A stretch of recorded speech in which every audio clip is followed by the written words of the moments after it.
Hey what's up everyone, welcome to just started investing. और आज हम डिस्कस करने वाले हैं some of the most expensive stocks of Indian stock market. तो वो कौन से स्टॉक्स हैं जो हमारे स्टॉक मार्केट में सबसे महंगे दामों पर मिलते हैं। हम एक एक करके इसे जानेंगे। उससे पहले मैं आपको ये बता दूं कि स्टॉक प्राइसेस लगातार ऊपर नीचे होते रहते हैं। इनके प्राइसेस हर मिनट हर सेकंड बदलते रहते हैं और शायद यही वो चीज़ है जो स्टॉक मार्केट इन्वेस्टिंग को और इंटरेस्टिंग बनाती है। बट एक चीज़ जो हमारे स्टॉक मार्केट में पिछले कई सालों से कंसिस्टेंटली बनी हुई है वो है MRF का प्राइस। हाँ, 81,100 रुपये के प्राइस टैग के साथ मद्रास रबर फैक्ट्री हमारे देश का सबसे एक्सपेंसिव स्टॉक है। हाल फिलहाल में इसकी परफॉर्मेंस देखें तो इसमें लगातार सेलिंग प्रेशर बना हुआ है और पिछले 6 महीनों के रिटर्न्स की बात करें तो इसने 35% के रिटर्न दिए हैं। पिछले एक साल के रिटर्न्स की बात करें तो इसने 31% के रिटर्न दिए हैं और YTD यानी ईयर टिल डेट तक बात करें तो इसने करीब 6.68% के रिटर्न्स दिए हैं। पिछले 5 सालों की बात करें तो इसने अपने इन्वेस्टर्स को 128% के बेहतरीन रिटर्न्स दिए हैं। अगर इसके लॉन्ग टर्म का चार्ट देखें तो पिछले 22 सालों में MRF ने करीब 4000% के रिटर्न दिए हैं। शेयर बाज़ार में नए इन्वेस्टर्स खास तौर पे शेयर प्राइस पर बहुत जोर देते हैं। उनकी सोच होती है कि सस्ते से सस्ता शेयर खरीदें और उसे महंगे दामों में बेच दें। आइडिया अच्छा है। शेयर जितना सस्ता होगा आप उतनी ज़्यादा क्वांटिटी में उसे खरीद पाएंगे और उनके रिटर्न्स उतने ही ज़्यादा होंगे। आपको एज अ न्यू इन्वेस्टर ये जानना होगा कि स्टॉक प्राइस देखकर आप कभी भी कंपनी का अंदाज़ा नहीं लगा सकते। आप स्टडी करने जाएंगे तो आपको पता चलेगा कि कई सारी स्मॉल कैप कंपनीज़ हैं जिनके शेयर प्राइस हज़ारों में हैं और कई ऐसी लार्ज कैप कंपनीज़ भी हैं जिनके शेयर प्राइस 100 रुपये से भी कम दाम पर मिल रहे हैं। आपको कंपनी के मैनेजमेंट, कंपनी की growth, business and earning reports पर फोकस करना चाहिए और अगर कंपनी अच्छी है तो कंपनी का शेयर लॉन्ग टर्म में उसे जस्टिफाई ज़रूर करेगा। MRF का ही प्राइस अगर हम 5 साल पहले देखें तो वो 35,000 से ज़्यादा था। उस वक्त लोगों को लगा होगा कि अब ये शेयर अपनी मैक्सिमम लिमिट तक पहुंच चुका है, अब यहाँ से ये और आगे नहीं जाएगा, पर वो गया और अगले 5 सालों में उसने 128% के शानदार रिटर्न्स दिए हैं और इसी बीच इस शेयर ने 96,900 रुपये का अपना लाइफ टाइम हाई भी बनाया। लेकिन इस बात का ये मतलब भी नहीं है कि स्टॉक मार्केट में प्राइस मैटर ही नहीं करता। मैंने कई लोगों को कहते सुना है कि प्राइस तो देखो ही मत, कंपनी का बिजनेस देखो। ये भी सही नहीं है। सपोज़ किसी ने 90,000 में एक शेयर लिया किसी कंपनी का और कुछ दिनों बाद कंपनी का शेयर 80,000 का हो गया, उसके पैसे फंस जाएंगे। बड़े शेयर को एवरेज आउट करने में भी बड़ा पैसा लगता है। MRF का ही एग्जांपल लेते हैं। अगर आपने ये स्टॉक 90,000 में लिया होता तो आज आप लॉस में होते और अगर 80,000 में लिया होता तो आज आप प्रॉफिट में होते।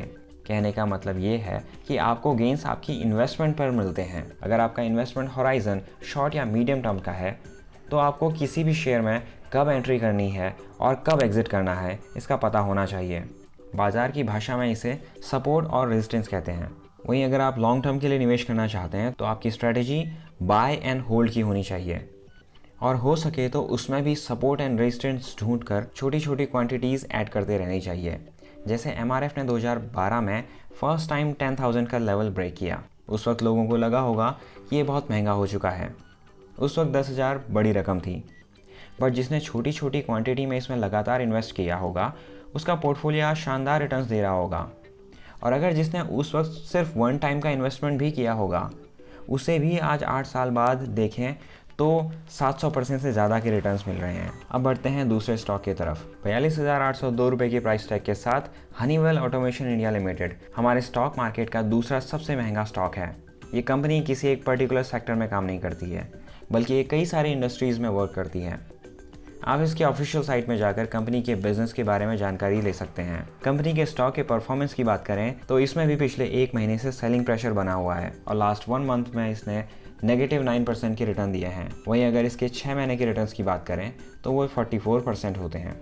एक साल में 56% और YTD यानी जनवरी 2021 से लेकर अब तक के इसने 15% के रिटर्न दिए हैं। वहीं बात अगर लॉन्ग टर्म की करें तो पिछले 5 सालों में इस कंपनी ने 350% के रिटर्न दिए हैं और पिछले 22 सालों की बात करें तो 45,900% के मल्टी बैगर रिटर्न इस स्टॉक ने अपने इन्वेस्टर्स को दिए हैं। लॉन्ग टर्म में इस कंपनी के रिटर्न शानदार हैं।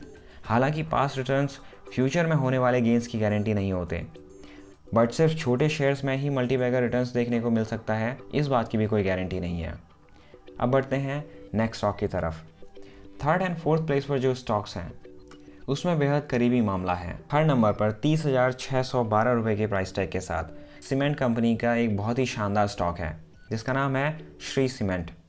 पिछले एक महीने की बात करें तो 14%, 6 महीने की बात करें तो 45%, जनवरी 2021 से लेकर अब तक इस स्टॉक ने करीब 28% के रिटर्न दिए हैं और पिछले एक साल में श्री सीमेंट ने करीब 60% के बढ़िया रिटर्न्स दिए हैं। वहीं बात 5 साल की करें तो 140%, यानी 5 साल में इस शेयर ने आपके पैसे करीब 2.5 गुने कर दिए हैं। और आप शॉक्ड हो जाएंगे, इसने पिछले 20 सालों में करीब 1 लाख % का रिटर्न दिया है। यहाँ पे ध्यान देने वाली बात यह है कि ये रिटर्न सिर्फ उसी को मिले होंगे जिसने इस शेयर को इतने लंबे समय तक होल्ड किया होगा।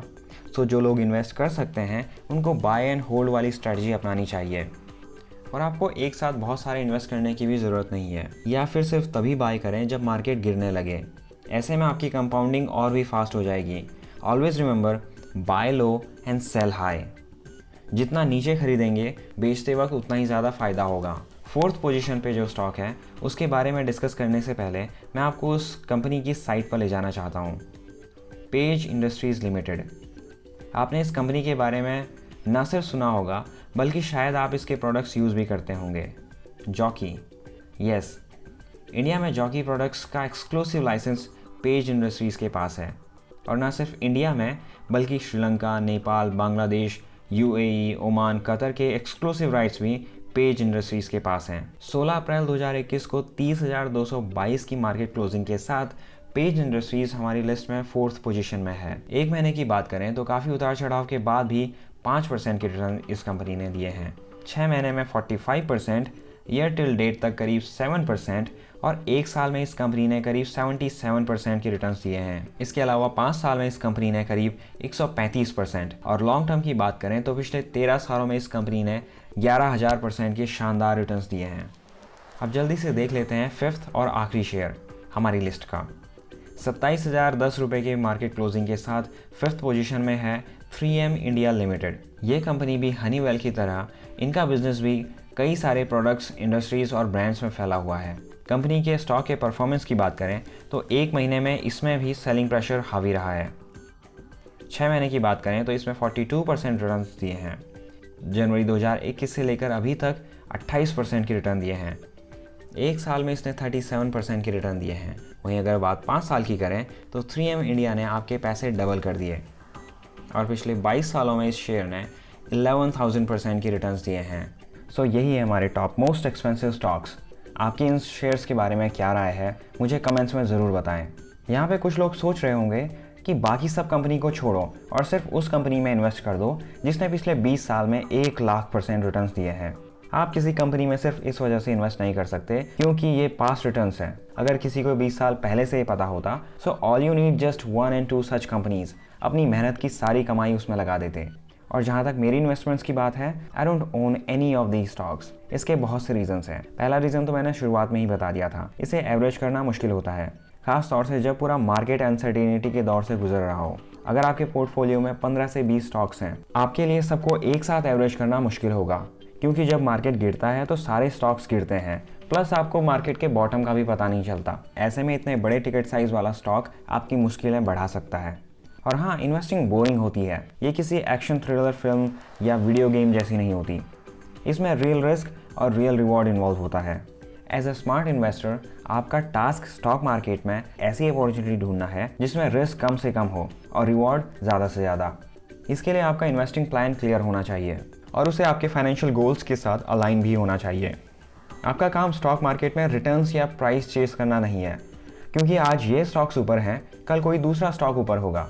आपको सबसे पहले ये इंश्योर करना चाहिए कि क्या आप इन्फ्लेशन को बीट कर पा रहे हैं और क्या आप फिक्स्ड इनकम सोर्सेज जैसे FD, RD से ज़्यादा रिटर्न्स बना पा रहे हैं। अदरवाइज आपके फाइनेंशियल गोल्स को अचीव करने में मुश्किल होगी और शायद आपके स्टॉक मार्केट में आने का रीज़न भी यही है। So you should focus on asset allocation. Suppose आपके पोर्टफोलियो में अगर 10 स्टॉक्स हैं और 4 लॉस में भी जा रहे हो तो रिमेनिंग 6 उस लॉसेस को प्लस इन्फ्लेशन को प्लस FD, RD, PPF वगैरह से भी ज़्यादा रिटर्न्स आपको कमा कर दें, ताकि आज से 20 साल बाद भी अगर कोई मंदी आए तो भी आपके फाइनेंशियल गोल्स आसानी से अचीव हो जाएं।